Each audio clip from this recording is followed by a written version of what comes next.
Nama saya Pastor Yohanes Pranoto. Saya lahir di Kampung Tanggung, Kecamatan Jangkang, Kabupaten Sanggau, Kalimantan Barat. Saya lahir pada tanggal 20 Juli tahun 1963. Saya lahir dari keluarga petani sekaligus keluarga yang bukan keluarga beriman militan. Ayah saya Modestus Lidang dan ibu saya Antonia Nomi. Kami bersaudara ada 10 orang.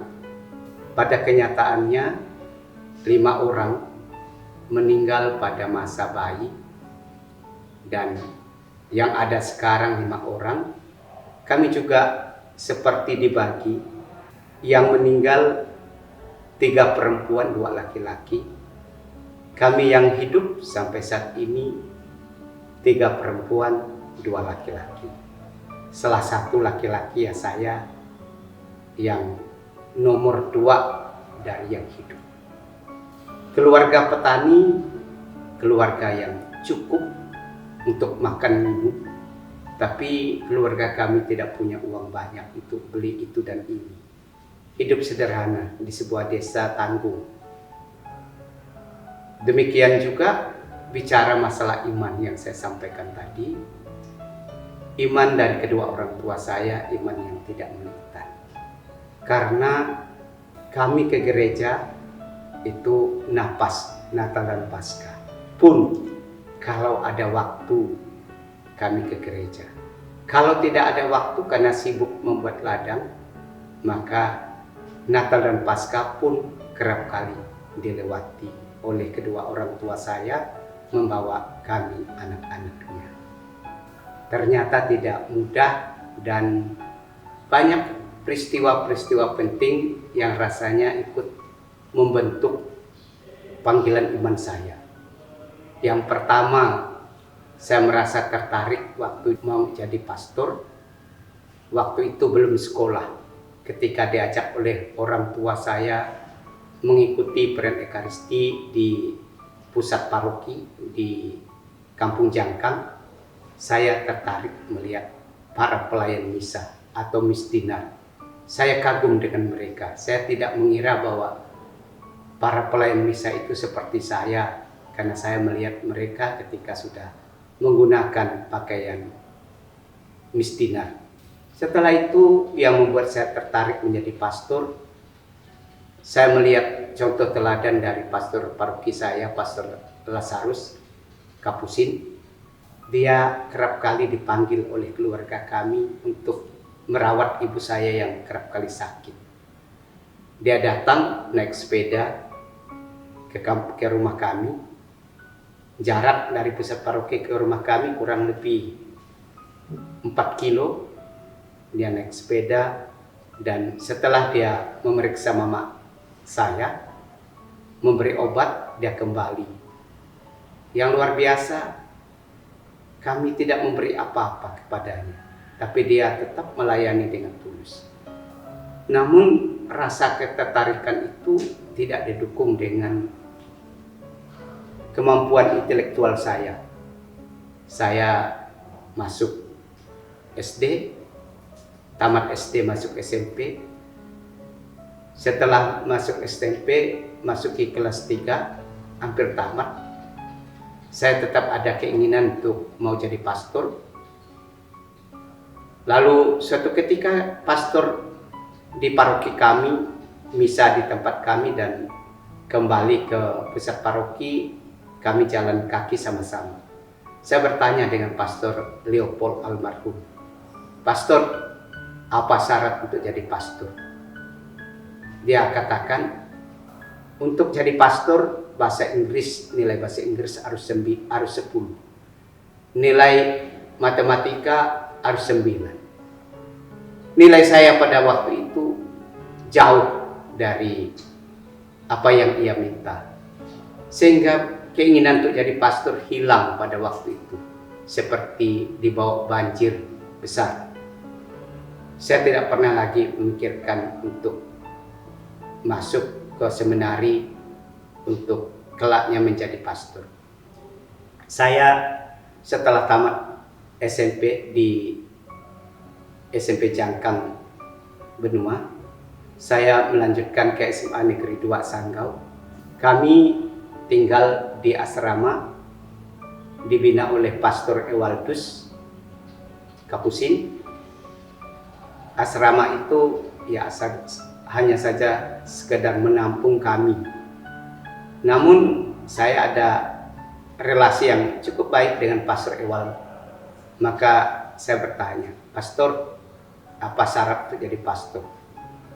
Dia mengatakan pada saya, "Kamu datang ke kamar saya.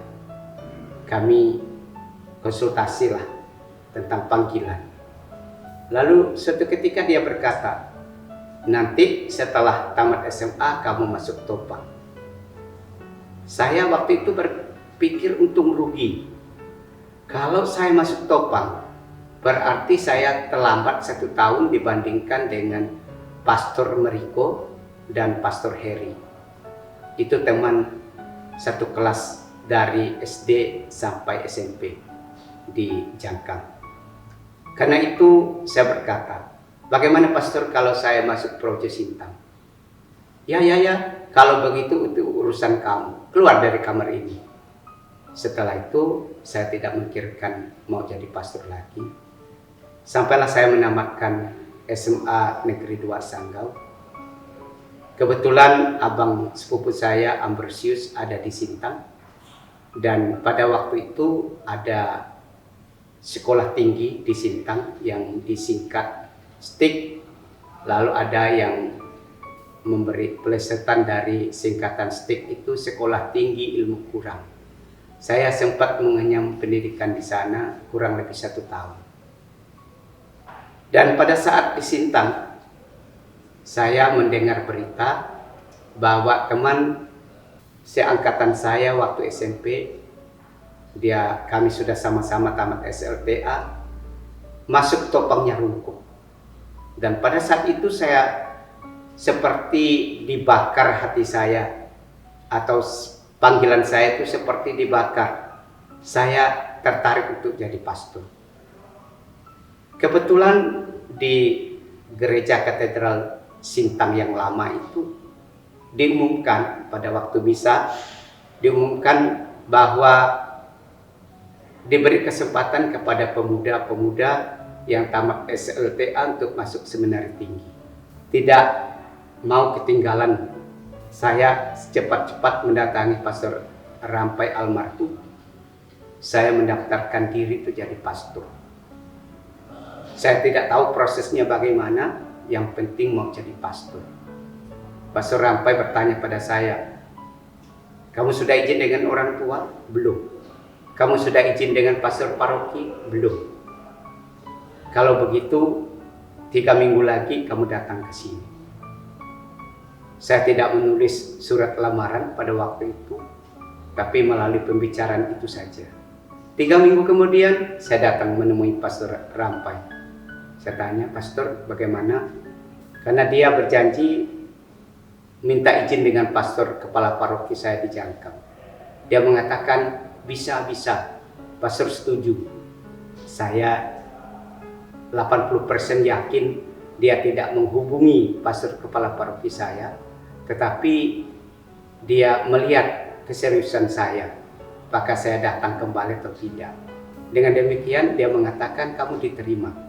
Nanti kalian melanjutkan ke Topang Nyarungkung." Setelah itu saya pulang ke kampung. Saya bertemu dengan bapak saya untuk minta izin. Kebetulan waktu itu makan siang, saya tiba dari Sintang. Saya duduk makan bersama dengan bapak saya. Saya berkata bahwa saya mau jadi pastor, saya mau masuk seminari. Bapak saya mengatakan tidak boleh. Karena bapak saya mengatakan, "Kami dengan ibumu, Ibu Tiri, mati hidup tinggal dengan kamu. Karena itu kamu tidak boleh jadi pastor." Saya mengajukan beberapa persyaratan. Bapak saya ternyata tidak mampu memenuhi persyaratan itu. Akhirnya berkata, kalau itu baik menurut kamu silakan. Dari kalimat itu, sore hari saya bertanya atau memberitahukan niat saya kepada ibu tiri saya. Ibu tiri saya mengatakan tidak boleh jadi pastor karena tidak ada keturunan. Tapi karena ia ibu tiri, ibu kandung saya dan meninggal, maka saya tidak terlalu peduli dengan kalimat itu. Saya sudah merasa cukup. Rekomendasi bapak saya mengatakan kalau itu baik menurut kamu, silakan. Maka akhirnya saya memutuskan untuk melanjutkan ke seminari. Dan kami tahun pertama di tahun 86-87 dikirim ke Nyerukuk untuk mengikuti topang di sana selama 1 tahun. Setelah itu kami dikirim ke Bandung. Kami tinggal di Seminari Tinggi Betang Betara Sepan Sintang di Bandung. Kami angkatan itu ada 5 orang, dan dari 5 orang ternyata tidak jadi semua. Ada 3 orang mengundurkan diri dan tinggal kami berdua yang sampai jadi imam, yaitu saya dan Pastor Mio.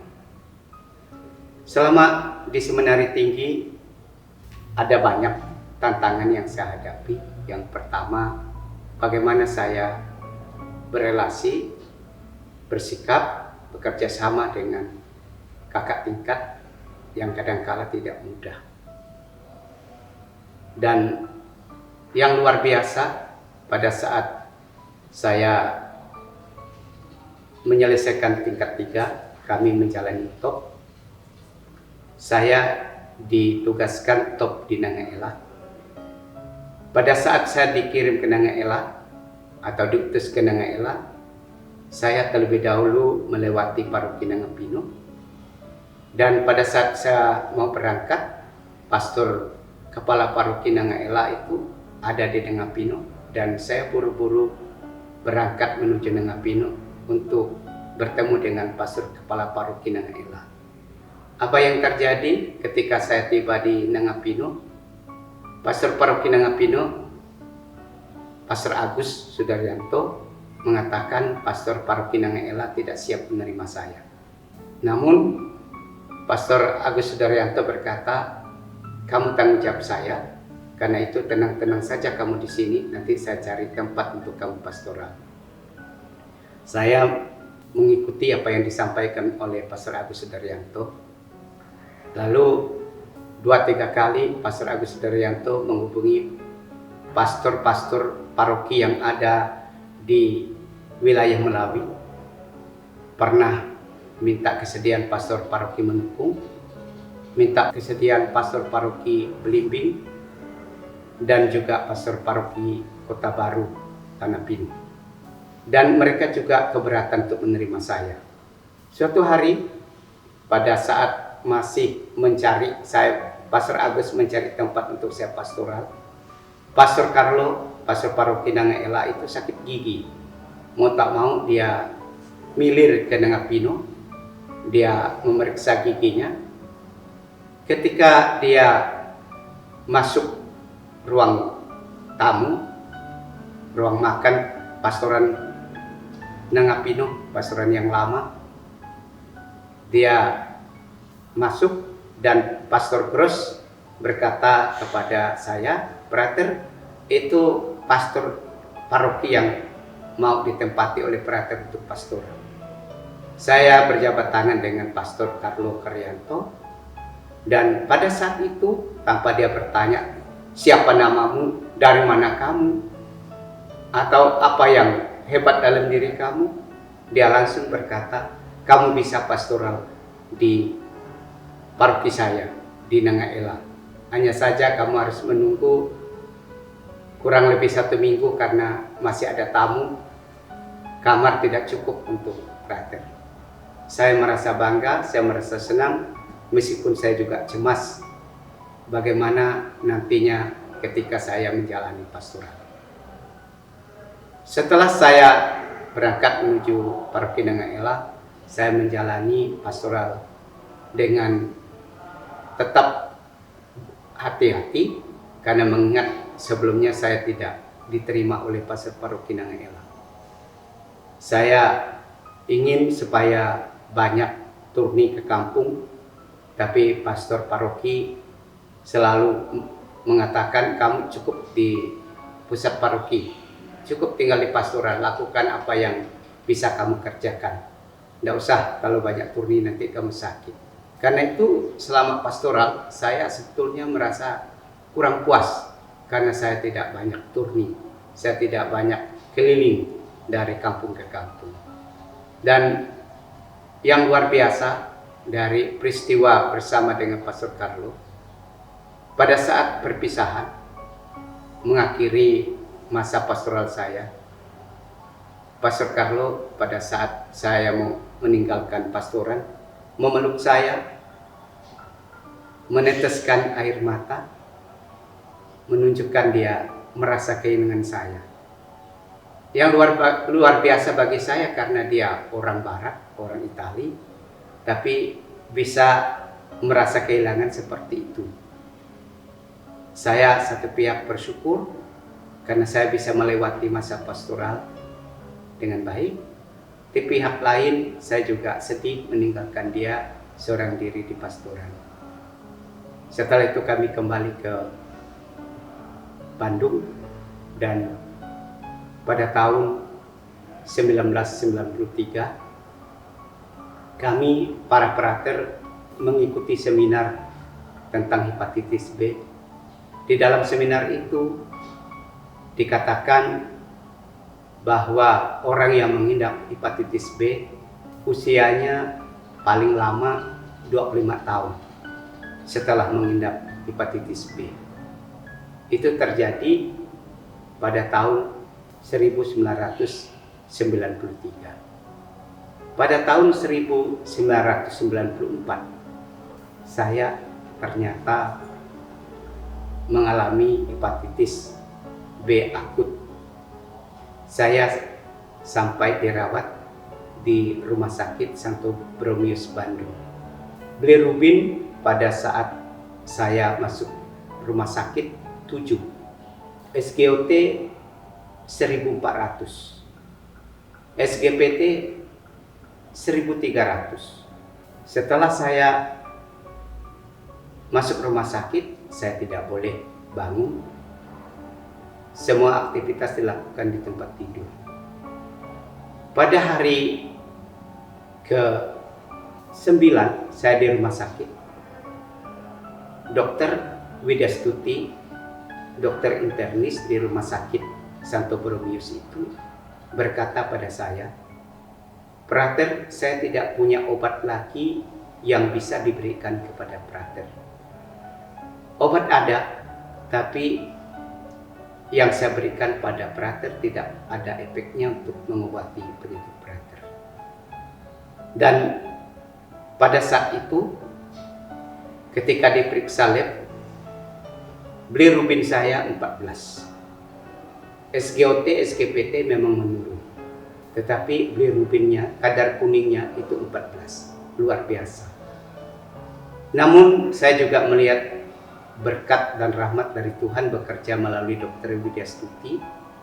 Ia bisa lembut hati, memberi kesempatan kepada saya untuk menggunakan obat racikan dokter.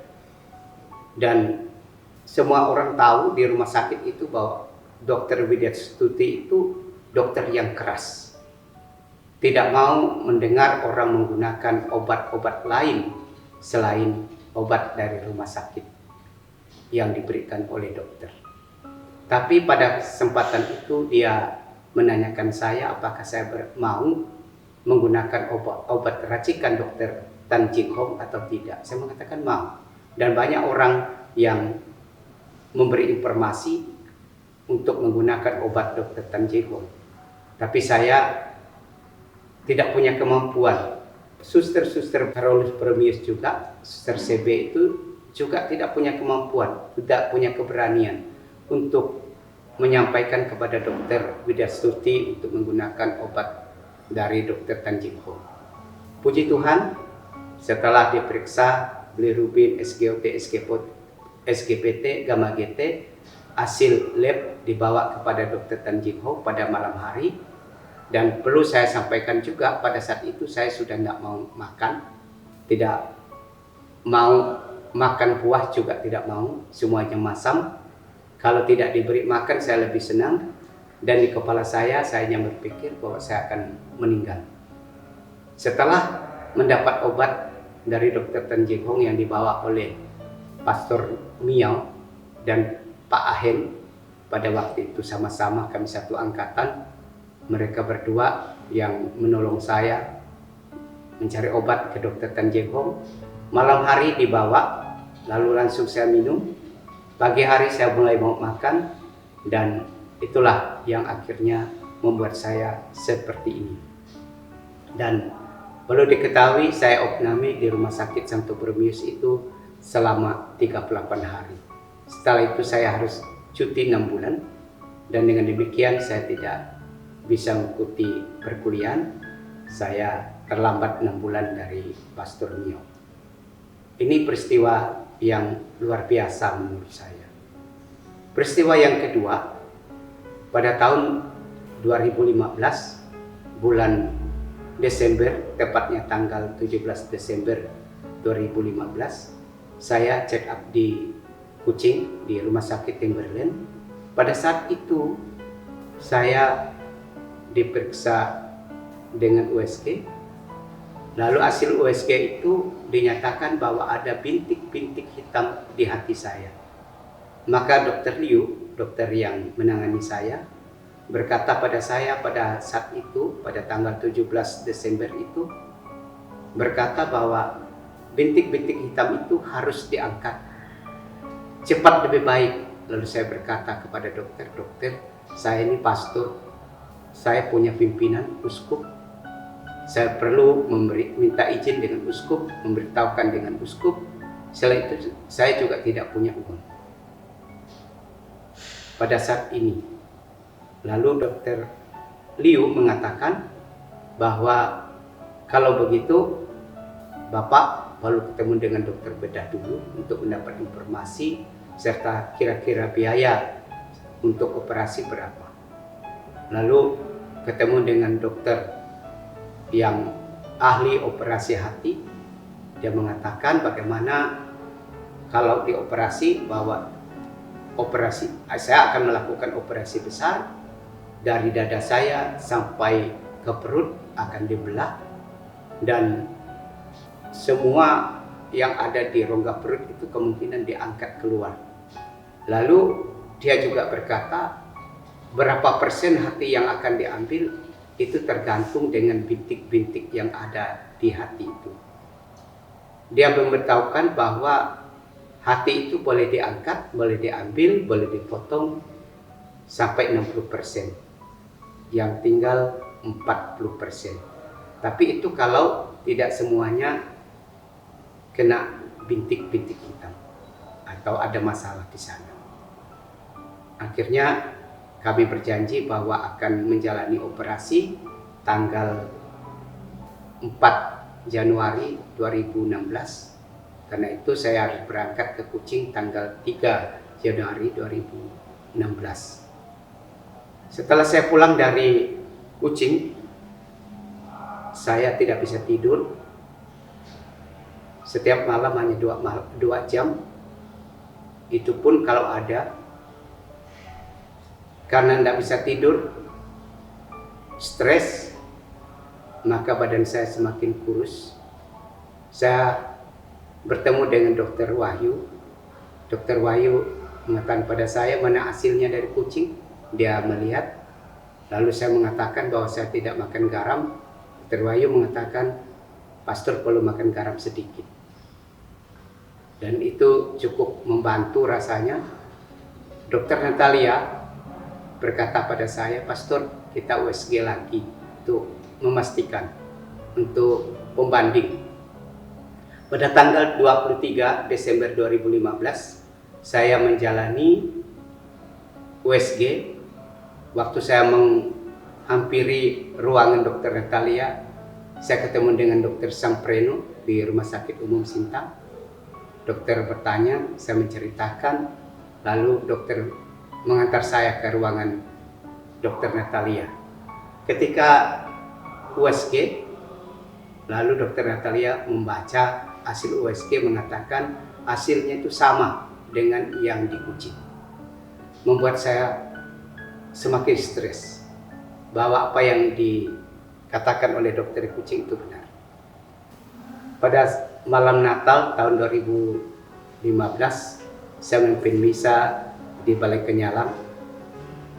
Dari awal misa sampai pengumuman, saya berusaha tampil tegar seperti tidak ada masalah.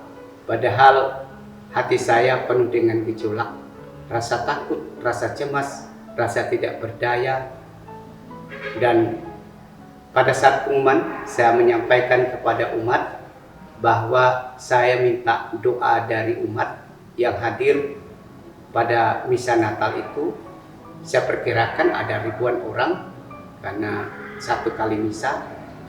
Dan pada saat itu saya minta doa, lalu saya menceritakan bahwa pada tanggal 3 Januari 2016 saya akan ke Kucing, dan pada tanggal 4 saya akan menjalani CT scan,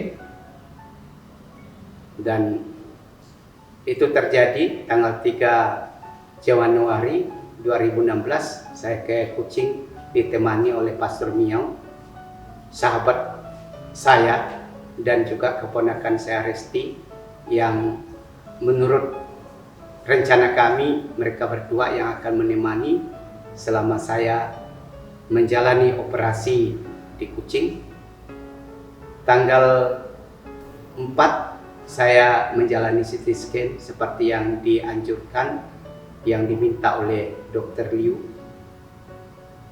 Waktu saya CT scan, saya hanya berkata kepada Tuhan, Tuhan, tolonglah saya, berilah yang terbaik pada saya.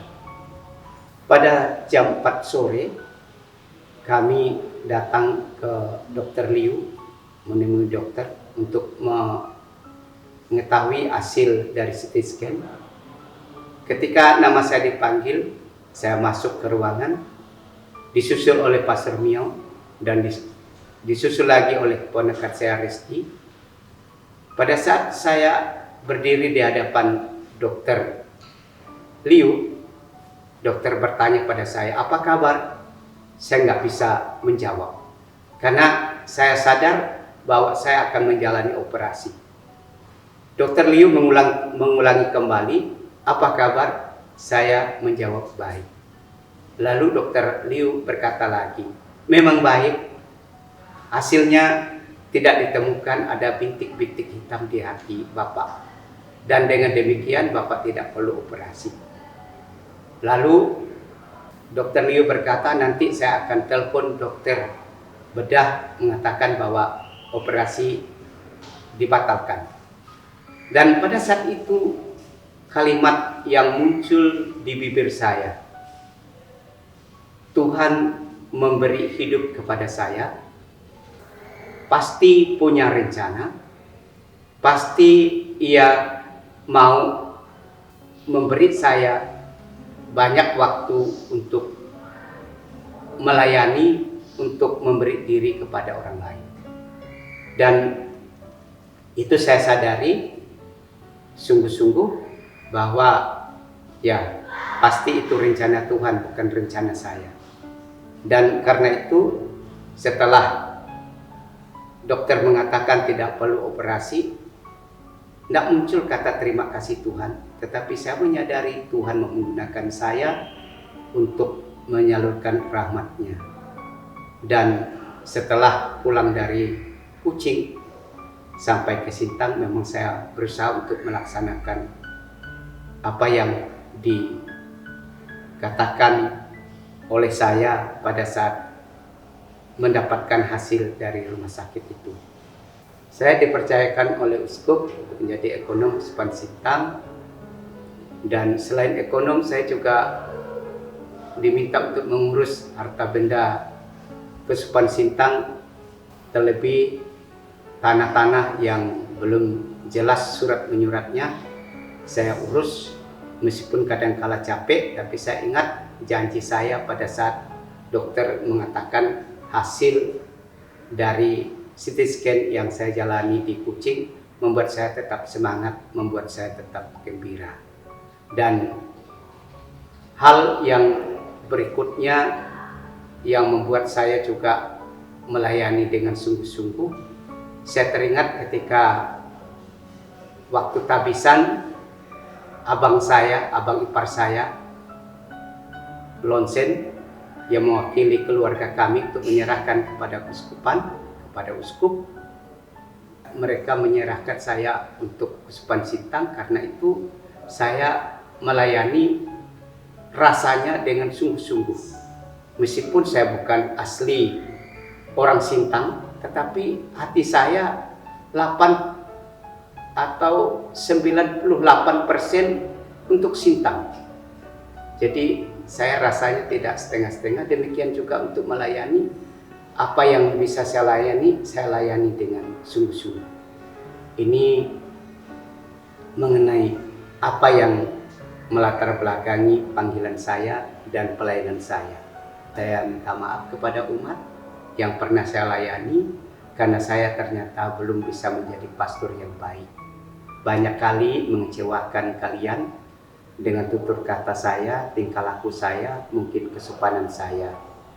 Bukti nyata bahwa saya kerap kali kurang sopan ketika suatu hari saya ketemu dengan seorang ibu dari Tepidah mengatakan pada saya, "Oh, itu Pastor Lanco."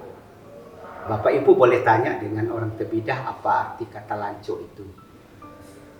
Saya juga minta maaf kepada para pastor senior, para pastor junior, dan juga para brother, karena selama saya menjadi pastor pembina di Seminari Tinggi, mungkin banyak kata-kata saya, tingkah laku saya yang kurang berkenan.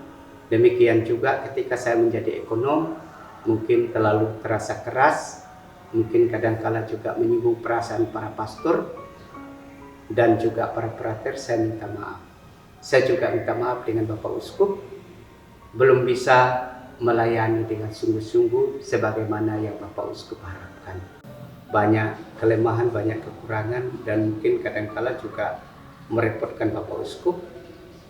Saya juga minta maaf dengan Tuhan, karena imamat yang saya miliki belum bisa saya laksanakan dengan semaksimal mungkin.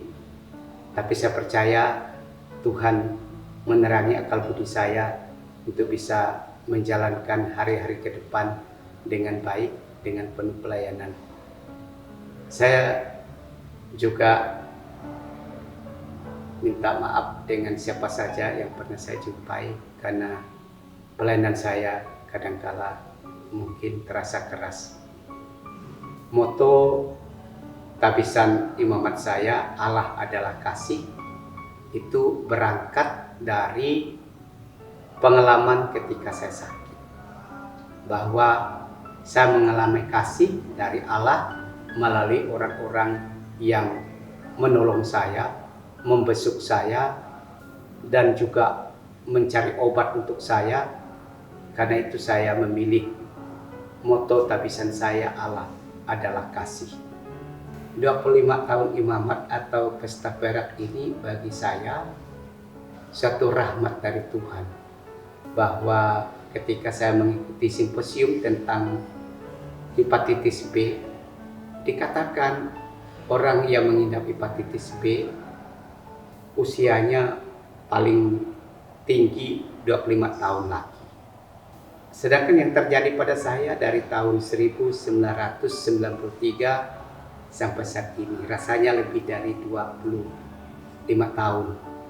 Saya merasa bahwa ulang tahun imamat ke-25 ini tidak berhenti di sini.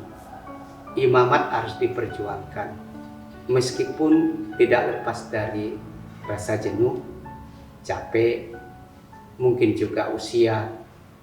Selain itu, dalam berelasi dengan sesama, tantangan imamat saya rasa tidak hanya dengan lawan jenis, tapi juga dengan banyak hal, yaitu komunikasi dengan para imam, komunikasi dengan pimpinan, komunikasi dengan umat, dan siapa saja yang bersentuhan atau bekerja sama. Itu juga menjadi tantangan dalam menjalani imamat ini. Pakailah hidupku selagi aku masih kuat. Bila saatnya nanti ku tak berdaya lagi, hidup ini sudah jadi berkah. Hidup ini sudah jadi berkah. Hidup ini sudah jadi berkah.